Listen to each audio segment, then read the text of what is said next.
Il arborait toujours un sourire un peu désabusé et doux.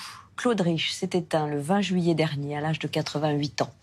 Entrée Libre voulait saluer son talent et son charme à l'occasion de la diffusion sur Arte, le 27 septembre, du Souper d'Édouard Molinaro.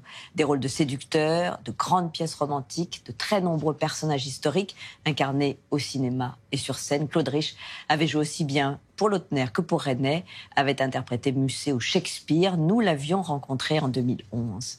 Matteo Caranta. Je m'inquiétais beaucoup quand j'avais 14 ans, 15 ans, en me disant qu'est-ce que je vais faire plus tard. Je tenais un cahier et je disais j'aimerais un métier qui m'élève. Et bien j'ai trouvé la comédie. Et la comédie le lui a bien rendu. Claude Rich et son timbre de voix unique avaient choisi de ne pas choisir entre le théâtre et le cinéma qui l'ont accompagné pendant ses 65 ans de carrière. Héros discret au flegme britannique, Claude Rich s'illustre dans des rôles de jeunes premiers comme dans Les Tontons Flingueurs en 63 ou aux côtés de Louis de Funès dans Oscar en 67. Monsieur Barnier, j'ai le grand honneur de vous demander la main de mademoiselle votre fille. En tout, plus de 80 films et 50 pièces de théâtre égrènent la carrière de celui qui fait ses débuts sur scène avec la promotion de 1953 du Conservatoire aux côtés d'amis qu'il ne quittera plus, comme Jean Rochefort, Jean-Paul Belmondo, Jean-Pierre Mariel, Gérard Philippe, Annie Girardot ou Bruno Kremer pour ne citer que. Tout ça, ça a été mes grands amis. Et on se comprend, on se connaît. On est rentré au conservatoire 4 ou 5 ans après la guerre avec une envie de vivre, une envie de tout casser, une envie de s'amuser. On venait de vivre la guerre, l'occupation. Et puis tout d'un coup, on commençait à avoir l'âge de regarder les filles. Bien fait lui la cour. Et comment fait-on la cour? Couché. Nous, on a connu la guerre et la fin de la guerre. La libération. Et c'était une libération que de jouer la comédie. Parce que j'étais rentré dans une banque et j'ai vite quitté la banque pour faire du théâtre. Aimez-vous votre prochain? Ah non, franchement, je le déteste, lui et elle. La plupart des gens me répugnent. Ils sont laids dans leur corps, dans leur manière, dans leur âme. Celui qui se voyait jouer des rôles classiques s'engouffre dans le théâtre moderne et se fait connaître du grand public avec Un château en Suède de Françoise Sagan en 1960 et dans son rôle mémorable d'un pape irrévérencieux 10 ans plus tard dans Adrien VII. J'ai été provoqué, insulté, calomnié, noirci par des insinuations, des interprétations tendancieuses.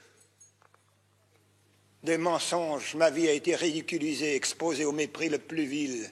Je vous dis cela parce qu'officiellement, je dois rectifier une erreur. Vous pouvez l'accepter ou pas? J'ai joué tous les ans au théâtre, presque tous les ans, sauf pendant 10 ans, il y a ces dernières années. Et tous les ans, j'ai réussi quand même à faire des films. Donc, je tournais la journée et je jouais le soir.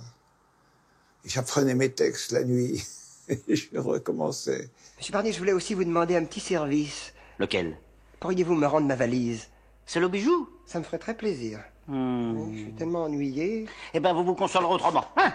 Il y a aussi autre chose qui me désole. Quoi donc? Je vous ai volé 60 millions. Ça, je le sais, vous me l'avez déjà dit. Non, je vous ai volé 60 autres millions. J'ai été profondément concentré sur ma vie d'acteur, profondément. J'ai toujours réfléchi, travaillé, énormément travaillé. Il n'y a d'espoir que dans le cri public. Criez! Criez contre lui! On me dit, mais tu as de l'énergie, c'est incroyable. Eh ben, je l'ai parce que j'ai envie. C'est l'envie, c'est l'amour, c'est le désir.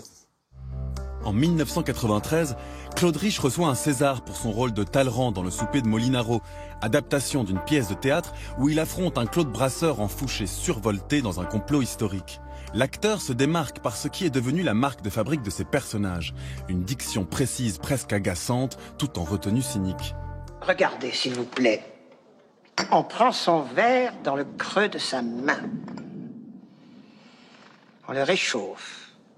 On lui donne une impulsion circulaire afin que la liqueur dégage son parfum. Puis, on le porte à ses narines.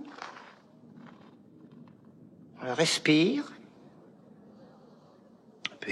Et puis, on le repose et on en parle.